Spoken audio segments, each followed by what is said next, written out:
Hello, everybody. Today we are talking about Scream. Now, I gotta get it right off the bat.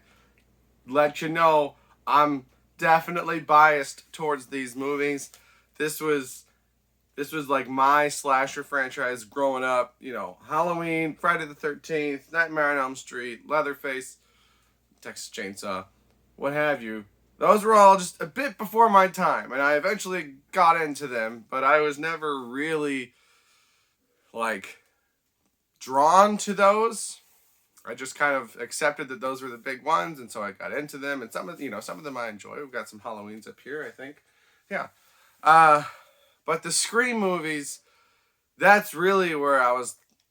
That's really where I was drawn to, in terms of slasher movies, growing up. So I got some notes here. We are going to talk about the first Scream movie. Now here's my one big flaw. A lot of this stuff is just like, oh, ha ha ha, old technology. Here's my one, I don't know if flaw is the right word. My one thing that I don't understand from the movie. Why did Billy and Stu kill Casey and Steve? If their whole plan is to take down Sydney, right? And most of the people that die in this movie are people that are. I'm sorry if you can hear my dogs in the background. They're making some very strange noises. Anyway, most of the people that die in this movie, they die because they get in the way, or they're trying to protect Sydney, or even just that they're an annoyance. They're causing a problem, like the principal. So most of them I can get, but Casey and Steve are specifically targeted and something that has nothing to do with the main events of the film. And from a viewing experience, I get it, because we don't know at the beginning of the film what's going on, right? So we don't think of it. Is this what they call, is this fridge logic? I don't know. I've heard that term, but I don't really understand it. But like, we don't think of it at the time. But then later on, when we go back and we're like, or we rewatch it knowing the story, we're like, why did he kill these people, right? I don't know if it was a test run for them. Excuse me, I'm gonna... Excuse me. I don't know if it was a test run for them to make sure that, their, I don't know, whatever communication devices they were using were working, or to try to know how to see in the mask. This is a way side tangent. But I had one of those masks when I was a kid, and I did not realize how much darker it makes everything look because you're looking through this mesh. And so I remember I was playing hide and seek from someone inside the house, not even outside. And just running through the house, I remember looking and seeing this area of the living room, I think on a couch. And to me, it looked nearly pitch black. And I was wearing the whole thing. So I was like, oh, if I just like hide there and I'm very still, they won't be able to see me. Because my vision was very dark. And so I go and I hid, and obviously they found me, and I was very confused. And then I got up and took the mask off and realized it was not nearly as dark as I thought it was. So maybe they're getting used to working in the mask and they want to try it on other people first. Maybe it's just to get kind of the buzz going and the talk going. Because they kind of want to mess with her psychologically. I don't know. I don't think it's a big enough problem that, because there are possibilities, right? I'm coming up with several on my own.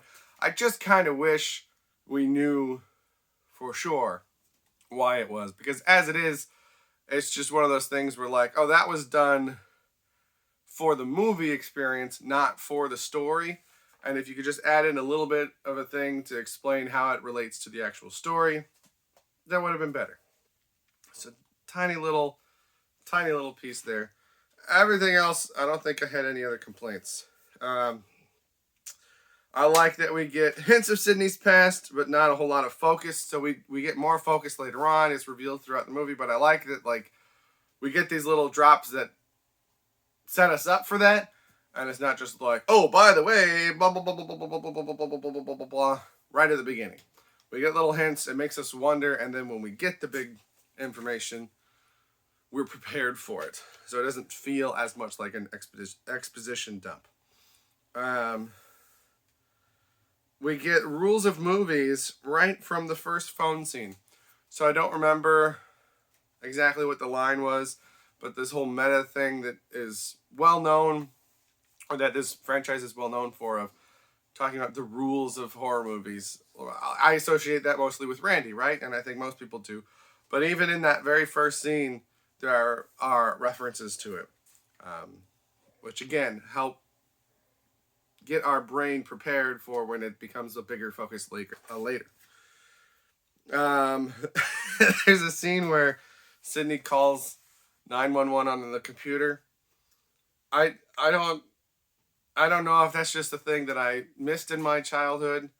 Like I have clear memories of like the first computer in the house and there being a computer room, right? And like the developments of technology and going from landlines to cell phones, and we had multiple landlines at one point.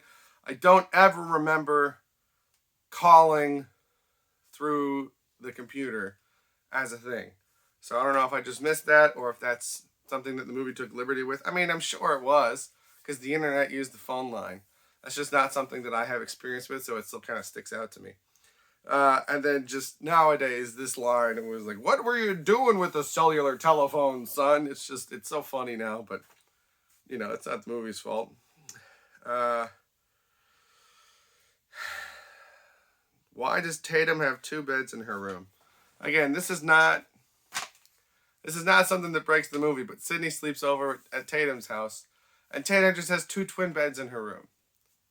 Why does she have 2 beds in her room? Does Sydney sleep over a lot? Is that something that happens all the time? I don't know. It seems odd for a high school student to have 2 twin beds in your room rather than one larger bed. And it's like,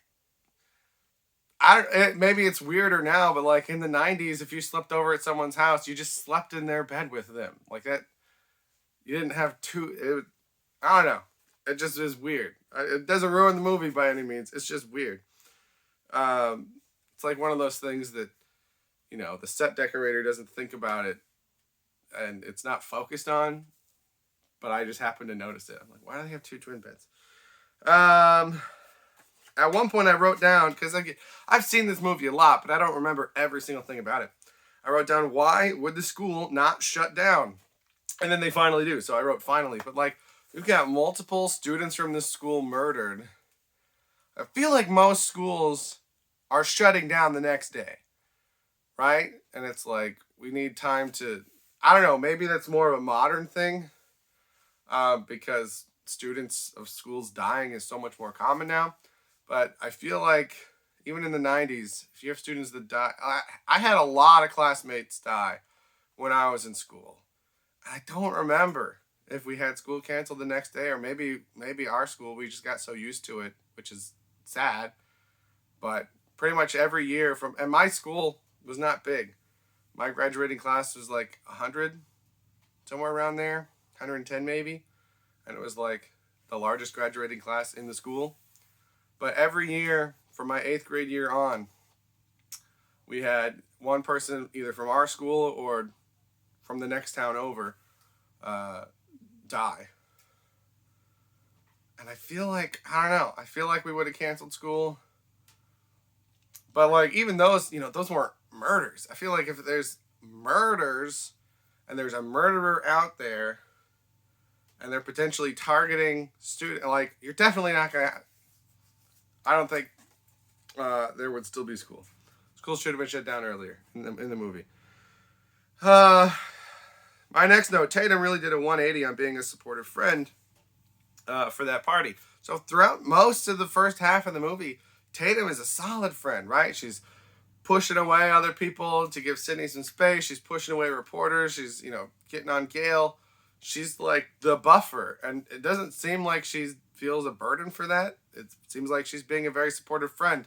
But then Stu brings up this party, which we learn he wants to do, you know, for killing purposes. And she's just like, come on, Sid, do it for me, please. And it's just like, do you not? What happened there? And I don't know, I guess most friends aren't perfect, and it's one thing to, you know, defend in public when strangers are coming forward, but when it's a private meeting, so it's not like it's unbelievable. It's just when that's kind of the main thing that we've seen from her is how supportive she is, for her to suddenly switch and be like, no, come to this party with a bunch of people during this time when strange, you know, we don't know who's, just a bit of a turn. At one point I just wrote, they are leaving fingerprints everywhere. So Billy and Stu, when they're explaining their stuff and they've taken their things off and the masks off and the robes off and their whatever, movie villain monologuing, they're leaving fingerprints over everything. And I don't remember, I watched all 4 of the first ones before recording this, so I don't remember if it shows them wiping stuff down in later movies. You know, they make a point to show that they're wiping off the guns or wiping off the knives or whatever. But, like, your fingerprints are all over the place. I don't know. I guess there would be lots of fingerprints all over the place. But maybe it's because they didn't wipe off the gun. Maybe that's why I wrote that on. I don't know. I should have made more clear notes. My last note, why did Sydney put the costume on? So, when Billy and Stu get distracted, I think by Gale Weathers, right? Sydney sneaks away, and she gets either the gun or the knife or some other weapon, right? That all makes sense. And then they come out looking for her, and she jumps out and she stabs Billy with the umbrella. And she's wearing the costume. I'm like, why? Why would you wear that? Even as a movie moment, I don't think we're expected to think that there's a third killer there.